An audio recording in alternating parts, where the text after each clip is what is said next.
I'm Melissa Kerner, and you're watching BB50 TV, the place to be to get the guidance, support, and tools you need to make the second phase of your life the best years of your life. So we're a couple of weeks into the new year, and I want to know, how are you doing following through on your resolutions? Now, I don't want to burst your bubble, but researchers say that only 8% of people are successful achieving their New Year's resolutions. Most people will actually quit by January 31st. Now, I want you to be one of those 8%. I want this year to be the year you achieve the health and weight loss goals that you set for yourself. So today, I'm going to give you a simple 5-step plan to help you stay the course and reach your goals in 2019. Now, over the last few days, I've been doing a lot of health consultations, and this is the very system I teach my clients and BB50 members. If you follow it, it really works. Now, one of the goals I hear over and over from women is that they want to learn how to eat healthier.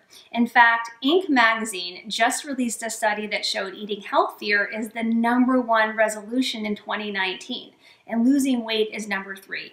So I'm going to give you a specific plan to help you make healthy eating a lifestyle change so you can increase your energy, sleep better, and lose your excess weight easily and naturally. Okay, go get a piece of paper and a pen so you can write down your plan. Step number 1 is to know your why. Failure to do this first step is why 92% of people don't stick to their goals. Now, there's a great saying, when you know your why, you can endure any how. In order to gain the momentum needed to stay focused on your goals and take consistent action towards them, you have to have a really good reason for making the changes needed to achieve your goals. And simply saying that you want to lose enough weight to fit in a smaller dress for your daughter's wedding is not going to be effective for the long term. Because as soon as the wedding is over, you're likely to go right back to your old habits because you no longer have a reason to keep going. Having coached hundreds of women over the last 10+ years, I've created a system to help people get clarity about their why. Here's a few questions to consider to help you identify your why. What will I have in my life by working towards my goals? What areas of my life will improve? What are the top 3 things that I will gain? How will the people I love in my life benefit? What will I lose out on if I don't make these healthy changes in my life? How will the people in my life lose out if I don't make these healthy changes in my life? By taking the time to answer these questions, you'll gain the clarity you need to make healthy diet and lifestyle changes that will last a lifetime. Step number 2 is to create a support system. One of the biggest reasons women fall off their nutrition and wellness plans is because they don't have a good support system. It's so important to have people in your life who understand what you're going through, who support you in making the changes necessary to achieve your health and weight loss goals, and who encourage you to keep going when you feel like giving up. Even if you have just one person in your life to support you, very often that's all you need. I know how important it is to have a strong support system to sustain healthy diet and lifestyle changes. In fact, it's one of the main reasons I created my membership program, Better Beyond 50. I created the BB50 community so like-minded women looking to maintain amazing health after 50 could connect, share, and encourage each other, and get my ongoing guidance, feedback, and support with weekly coaching sessions with me and other BB50 members. So who in your life do you see as a true supporter for you? Who can you count on to help support you in achieving your goals? If you don't have anyone in your life right now you can count on, set the intention to find someone who will support you in your journey to change your eating and lifestyle habits for the better. Because with the right support system, you can become unstoppable when it comes to accomplishing your goals. Step number 3 is to be willing to change your relationship with food.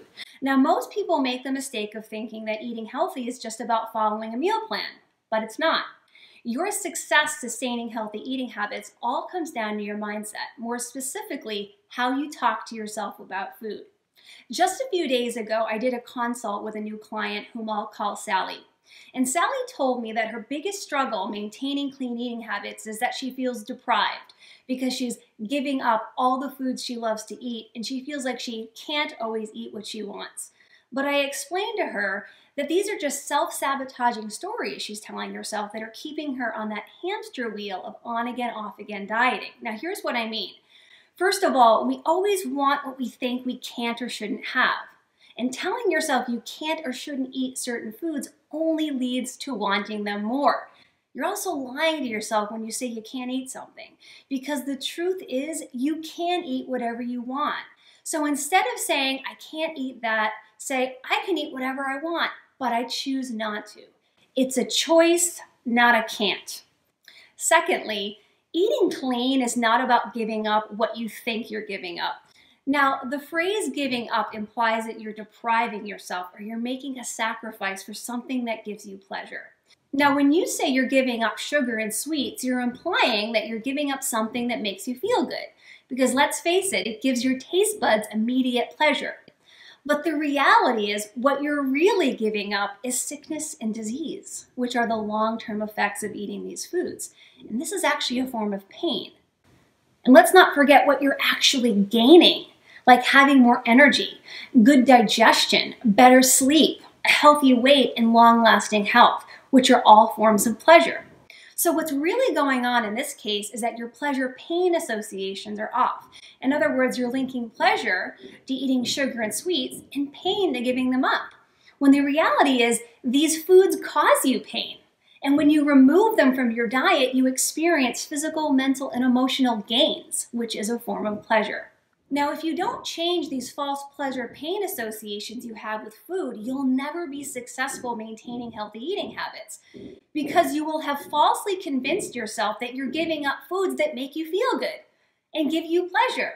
And this will always lead to feeling resentful and rebellious, keeping you stuck on that dieting hamster wheel. So what false pleasure-pain stories are you telling yourself about food? Over the next week, I encourage you to really observe your thoughts and watch your words around food. You can't change what you don't acknowledge. To free yourself from this self-sabotaging mind loop, you must bring those self-limiting thoughts you have about food to the surface and actively choose to change them. Here's step 4. Eat lots of anti-inflammatory foods. Now, chronic inflammation is by far the biggest contributor to being overweight. Simply put, being fat is being inflamed. And not only that, chronic inflammation leads to every one of the major chronic diseases like osteoporosis, arthritis, heart disease, cancer, diabetes, dementia, and many more health problems. If you didn't know already, having chronic inflammation is like having a smoldering fire constantly burning inside your body that never goes out. What's alarming is that we're seeing an epidemic of inflammatory diseases.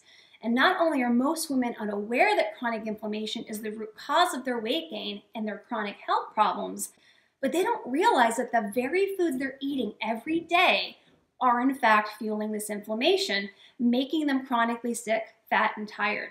To put out this internal fire and eliminate chronic inflammation naturally, it's important to eat foods that are anti-inflammatory. So here's a list of the top 10 anti-inflammatory foods to include in your diet. Number 1 is kale. It's loaded with anti-inflammatory properties and contains a variety of phytonutrients and antioxidants. It's a great source of vitamins A, C, and K, as well as the minerals magnesium, iron, and calcium. Number 2 is wild salmon. Wild salmon is a great source of omega-3 fatty acids, which are healthy anti-inflammatory fats. Now, it's important to buy wild salmon and not farm-raised salmon, because farm-raised salmon are often fed corn and soy, and feeding salmon these foods has been shown to elevate the inflammatory omega-6 fatty acid content significantly. And by the way, consuming high levels of omega-6s and low levels of omega-3s can lead to inflammation, which again leads to weight gain, sickness, and disease. Number 3 is broccoli. It's an anti-inflammatory powerhouse that's packed with vitamin C and K, folate, and fiber. Number 4 is blueberries. Blueberries contain a variety of anti-inflammatory properties and antioxidants. They're low in sugar and high in fiber, and they're packed with vitamins A, C, and E. Number 5 is sauerkraut, or fermented cabbage. It's loaded with vitamin C and K, iron, and fiber, and it naturally contains healthy gut bacteria called probiotics. Number 6 is bone broth. It's filled with minerals like calcium, magnesium, and phosphorus, as well as healing compounds like collagen, gelatin, amino acids, and glutamine, which help reduce intestinal inflammation. Number 7 is turmeric. This is the spice that gives curry its yellow color. Curcumin is the main active ingredient in turmeric, which has powerful anti-inflammatory effects and has been used as a spice and a medicinal herb for thousands of years. Number 8 is ginger. Most of ginger's anti-inflammatory and medicinal qualities come from its main bioactive compound, gingerol. It's not only a major inflammation fighter, but a great immune booster too.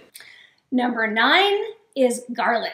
It contains sulfur compounds that stimulate your immune system to fight inflammation and illness. It's also antibacterial and antifungal. Number 10 is green tea. It's one of the healthiest beverages you can drink. I personally drink a cup almost every day, and I add a little bit of cinnamon to it, which is another great anti-inflammatory spice. Now, green tea contains a substance called epigallocalatin-3 gallate, or EGCG, which inhibits inflammation by reducing pro-inflammatory cytokine production and damage to the fatty acids in your cells. All right, and now we come to step 5, follow the 80-20 rule. Now, one of the biggest mistakes I see women make when they're trying to change their eating habits to achieve their health and weight loss goals is they have this all or nothing mindset about food. They set the expectation that they're going to eat 100% perfectly all the time to get results. But the problem with this perfectionist mentality is that it sets you up to fail because it's not realistic or sustainable. Now, don't get me wrong here. You do need to commit to eating healthy foods most of the time to lose weight and improve your health. But you don't have to be perfect for it to be effective. You need to commit 100% to the 80-20 rule. With this plan, you commit to making healthy food choices 80% of the time, and this allows you the freedom to have non-ideal foods 20% of the time. So here's how you can actually keep track of whether or not you're staying within that 80%. Let's say you eat 3 meals per day. That's 21 meals per week. 80% of 21 is about 17 meals you want to consist of clean foods. That leaves 4 meals or snacks for non-ideal foods. Here's what makes the 80-20 rule so effective. You no longer feel like you have to give up all the foods you enjoy, and you never feel guilty for eating foods outside of your healthy eating plan because it's built into your plan. And this is a really simple concept that most health and weight loss programs don't teach you. Yet it's the most effective way to maintain healthy eating habits for the rest of your life. Now, before I go, I want to know from the 5 steps I talked about today, which one is resonating with you most? Let me know by posting in the comments below. And if you haven't already, make sure you sign up for my free workshop, 3 Major Mistakes Blocking Women Over 50 from Getting Healthy and Losing Weight, and what you can do differently. Go to betterbeyond50.com/workshop to reserve your spot. Now, if you like today's episode, you're going to love this free training because I take the concepts I talked about today and I go a lot deeper. Here's a few things you'll discover in my free training. How to reset the 3 key hormones that are blocking your body from getting healthy and losing weight after 50. Why the things you've done before, like dieting in the form of food restriction, portion control, and calorie counting, and simply exercising more, no longer work. Well, the truth is they never really worked. They just gave you temporary results when you were in your 20s, 30s, and 40s. Why losing weight doesn't mean you're actually getting healthy, and why you must get healthy first to lose the weight naturally and keep it off permanently. The 6-step holistic and sustainable lifestyle plan that hundreds of BB50 members are using to gain energy, sleep better, and lose weight naturally. And so much more. Again, go to betterbeyond50.com/workshop to save your seat. Thank you so much for watching, and I will see you on the next episode of BB50 TV.